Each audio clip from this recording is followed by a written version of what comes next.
Don't just live for tomorrow, or just live in yesterday. Just be glad for all you have that's in today. And though you've come through many obstacles. Hey everyone, Connie here, and welcome to my blind reaction to Dead End Paranormal Park, episodes 4 and 5. Yeah, we're starting to do 2 episodes, at least with this point. Who knows where it will go from there in that regard. We'll just take it as it goes. But I wanted to do 2 episodes today because I'm recording these so far ahead of time that I haven't even finished uploading all the Spy Family stuff yet as of when I'm recording this. So, yeah. There's that little thing. And because of that, I've got to just, like, kind of take it as it goes. But I want to... I don't want to wait, because I'm enjoying this series, and it's important because of its representation and shit, and it's like, I don't want to, like, wait for weeks to get to more. So we're getting to more. We're doing 4 and 5, so, yeah. Last time we had, a hippie, self-help guru type of character who ended up being a demon who was trying to steal people's life forces based on their fear and everything. And Norma, I actually remembered her name. Norma was the hero of the episode.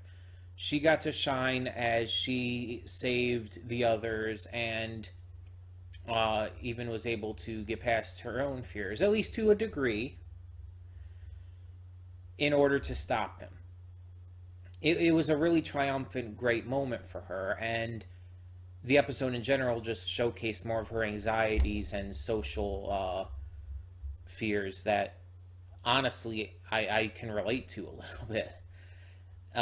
As I said, I've been able to work past it and become better with social situations, but I used to be very much in the same kind of wheelhouse as her.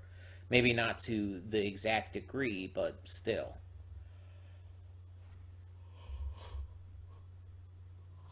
Oh my goodness, I don't know why I'm yawning so much. I never know.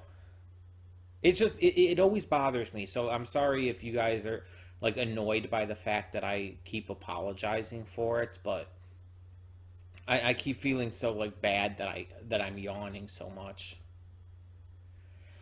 So I always feel the need to apologize. But either way, moving on from that awkwardness, we also see Barney's continued fear of his family not being supportive of him in this situation of his gender and everything. And there's a lot of depth and specifics to that pretty much anyone who's trans can understand and relate to.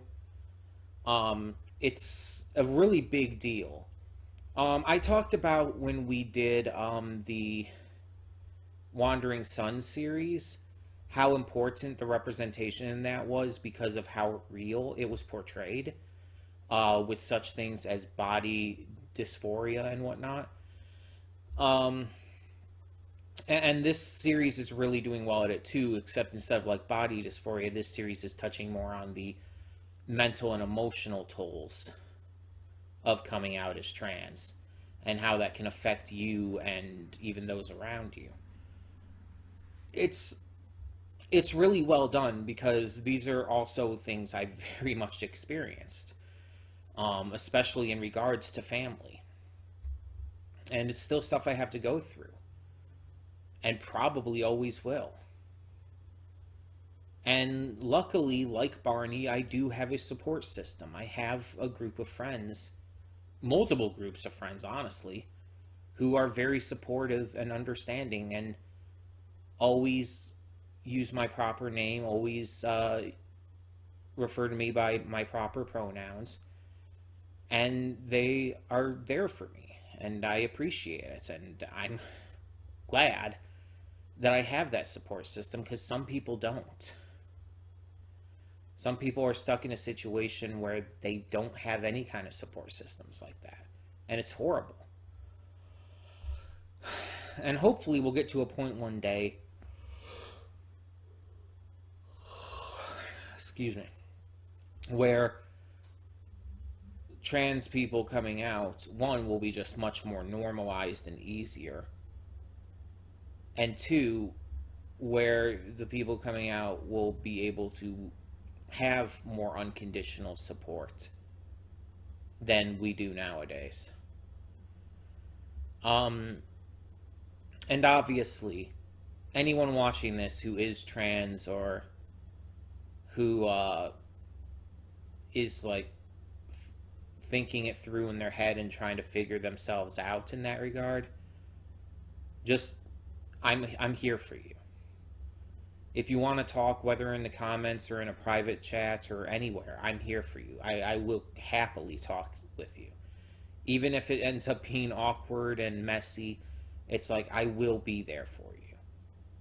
Just like people were there for me. So I want to make that clear right now. It's like if you're questioning things, if you're in the closet and afraid to come out, if you have recently come out, or if you've been out for a while, no matter what your situation, if you need someone to talk to, I am here. So yeah.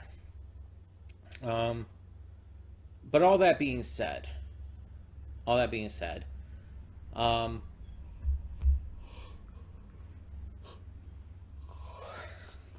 really wish I wasn't yawning. So I don't know why I am either. I'm not tired. I had food, so I don't think it would be any kind of hunger thing. Although I don't know why I would be yawning from hunger anyway. I don't know. I don't fucking know. I know, like, mental issues and depression and stuff can cause you to be tired, but I don't feel tired. I'm just yawning. It's not something I can exactly hold in either, unfortunately. I don't even know how to describe it, but it's like, it's that feeling. It's like you can't hold it in. Because if you try, it like kind of tries to force its way out, and it's just really, it would make things even worse and more awkward. It's a bodily function, and I just don't know why it's happening right at this point.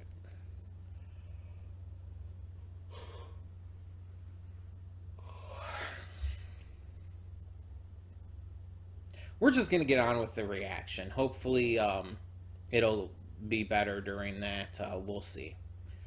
But in the meantime, let's get this going. So when the screen fades to black, pause this redirect and go to the description below. Follow the link to the reaction, and after you watch it, come back here to the redirect and resume play. Because after it fades to black and then fades back in, everything from that point forward will be my afterthoughts and will contain spoilers to the episodes. So, that being said, thank you so much for tuning in, and I will see you at the reaction. And we are back, and we'll begin with spoilers in 3, 2, 1, now. So this is an interesting set of episodes, for a number of reasons. So let's talk about them. So episode 4 was probably the better one in terms of just overall story and character building and everything, while episode 5 set up a lot for the future. Not that episode 4 didn't, it's just, you know. So episode 4 centered around Barney and Norma performing their duties overnight, taking over for Logs and Badya. They are helping out with a birthday party that is dinosaur themed and everything, because kids love dinosaurs. So they're helping out, and there's only a few kids there, but it's found out that the birthday boy is Barney's younger brother. And Barney obviously doesn't want to be noticed because he's kind of, I guess you could say, ran away from home at the moment because of everything that had been going on there. And so he wears this dinosaur costume while trying to keep himself a secret from his brother. Meanwhile, Norma brought some horror movies to watch, which the kids end up checking out as well. One of the kids ends up being this super fan of the park and everything, just like Norma is, and they get along pretty well. But during this, Courtney accidentally, well, not even accidentally, just it's not accidentally at all. Courtney helps the kids summon the hag, the night hag, who steals people's sleep, which apparently means that she eats every bit of sleep that a person had throughout their life, and the person is just like a zombie-like creature at that point, just acting on instinct. The thing is, the way it's described, it's like if a person had basically been reverted to not having slept for 10 plus years, they would be dead. Sleep is a necessity for life. It rejuvenates the body and keeps it in working order. It's like, I know it's a cartoon and I know demon magic and shit, but still, it's like they wouldn't just be like devolved into feral creatures of violence and evil. They would be dead. But yeah, all the kids end up getting turned into these sleepless, as they're called, and everyone else is trying to help. Barney ends up having to reveal himself, but literally everyone is being turned. Even Barney's turned, Norma's turned. It's actually surprising in that regard, in a very good way. Our heroes don't actually save the day. It actually comes down to Courtney and Pugsley. And Pugsley is only able to save the day by tapping into Temalucas's power, being able to summon the Day Hag, which is the sister of the Night Hag, I guess. Also, they don't like being called Hag. That's rude. I forgot their actual names, though. But yeah, it's like that was a thing, a twist, I guess. But it wasn't as twisty as episode 5. Episode 5, we have Courtney still feeling homesick. She was homesick in episode 4, having some discussions with Pugsley and everything. And she's in a really bad place. She ends up getting a message that she was invited to join this game show in the demon realm, but she can't go there because it's in the demon realm. It's in hell. So in order to surprise her, Barney, Norma, and Pugsley go down to take place in it instead. And it ends up just being basically an excuse for the host to try and kill people.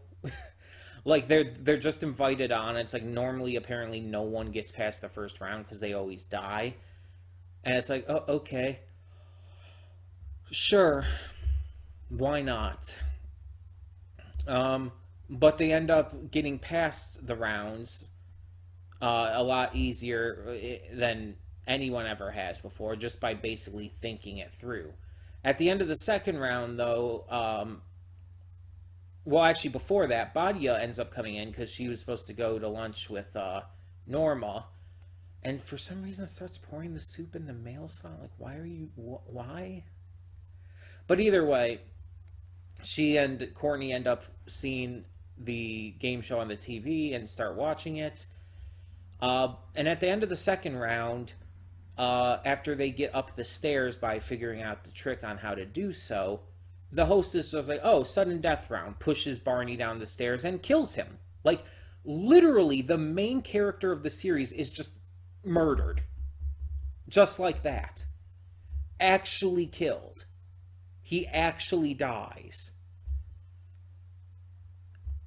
But apparently, because the contestants have a lifeline, it allows them to bring him back. They only get one, so they bring him back right there, and the host Hawks brings him back to life, but he actually died, and it's like, oh, like I'm thinking while watching it, it's like they even say, like, Body even asks, like, did Barney just actually die?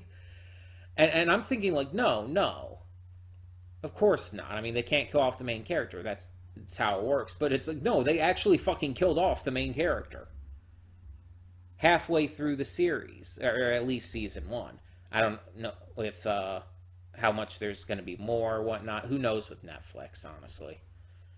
But they actually fucking killed him off, and he was brought back to life in a completely separate body, and saw his old body literally be erased from existence before him. And it's like, Jesus fuck. The first episode had some frightening. Episode 4 had some frightening imagery with the night hag eating the sleep of the kids, making it look like she was eating their souls practically. And this one just, like, not only kills off a character, but makes him watch as his old corpse is like turns into dust and just is blown away. And it's like, okay. When I first watched the trailer for this, I think I talked about this before, but the trailer started off making it look like, oh, this is actually going to be a good horror-themed cartoon. But then as I continued watching, it started getting into the more goofy, silly territory. Yet actually watching the show, it balances it out pretty damn well. There is obviously some very stupid, silly stuff in here, of course. But it balances it out with, like, legitimately scary shit. Like, there's some imagery and some scenes in this that is actually legitimately scary. Which is surprising, honestly. I really didn't expect that. And it's like, it gives us great character stuff. It gives us great depth with Barney being trans and Norma's anxiety and everything. It really handles this all exceptionally well. But after Barney's brought back to life, they go on to the third and final round, in which they have to face Cuddles, which is a giant crab demon. And it looks pretty bad. It looks like they're not going to be able to do anything. But then the host realizes that the dog is possessed by Lucas, and he's like, oh shit, it's demon royalty. Well, hey Cuddles, you gotta throw this match. Cuddles throws the match, being as fucking dramatic as possible about it. And they win. And because no one's ever won before, they just have to kind of make up a prize on the spot, and it ends up being a mug that says my friend died on this game show. And it's like, that's really fucking dumb, but I kind of dig it, especially since they give it to Courtney as a gift, and Courtney actually genuinely loves and appreciates it, and it's like, this is surprisingly cute.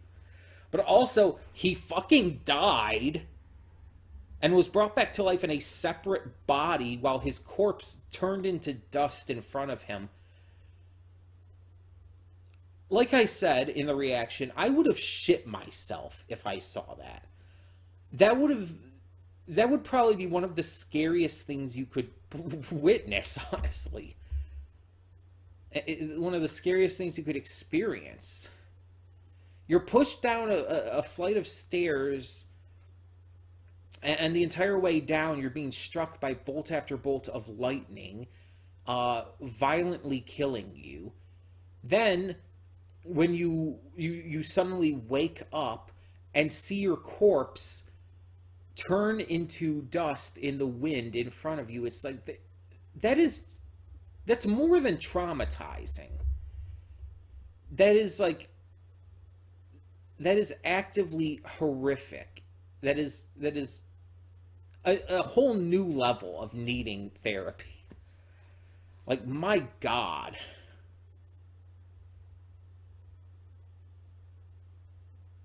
I was not expecting that. That legitimately threw me off that much. In a good way, by the way. I want to make that clear. I'm actually really, like, feeling positive about that. It was so unexpected and everything, but in a very good way. It surprised me. For one, they literally killed off the main character halfway through the first season, which is unheard of. Even if he was brought back to life right away, it's like, that's pretty much unheard of. It's rare that a show, especially a cartoon that is at least marketed towards a younger demographic, it's rare that they would even kill off their main character as it is. Like, some of them, you'll see kill off other characters, but the main character, like the one that the story kind of focuses around. I mean, in this case, you could kind of say there's 2 or 3 main characters. I guess 4. The main characters, I would say, are Barney and Norma, with Barney being the main one. And then Pugsley and Courtney are sort of secondary main characters after them, with everyone else being supporting cast. But Barney's definitely the main character. Like, that much is very clear. And again, the fact that they just killed him off 5 episodes into a 10-episode season is absolutely insane. And again, they brought him back. But it's also funny. It's also actually pretty funny because the episode before, in episode 4, when talking about the horror movie, Barney asks Norma, it's like, how did the hero defeat these monsters, the Sleepless? And she's like, this movie was really ahead of its time. The hero died at the end of the 2nd act. And the other dude's like, actually, I think it was like the beginning of the 3rd act. But the point is, it's like, it was kind of foreshadowing shit. It's like, very next episode, the hero dies. I mean, I don't know if I would say it's the end of the 2nd act of the series. There's not... I wouldn't really say this series has an act structure to it. It's just it's very episodic, but there is kind of this ongoing thing kind of being pushed in the background. But now it seems like there's going to be more coming in the future with the reveal at the end of episode 5. Tema Lucas's younger sibling says that they're going to be making their way to the... what do they call it? The middle realm or something like that. So that's going to be interesting. There is definitely some possibilities to work with there. And I'm all for it. I'm in love with this series. It's not perfect. It's not the best series. There's definitely been better on Netflix, or just in general, in the recent years. But this series is one of the best in terms of representation. And on top of that, it is still extremely entertaining and has some really great moments and character stuff and surprises to it. So I'm loving it. I really am. But tell me in the comments below, what did you think of this episode, or these episodes of Dead End Paranormal Park? And for now, I'm Connie, and I'm signing off. See y'all next time.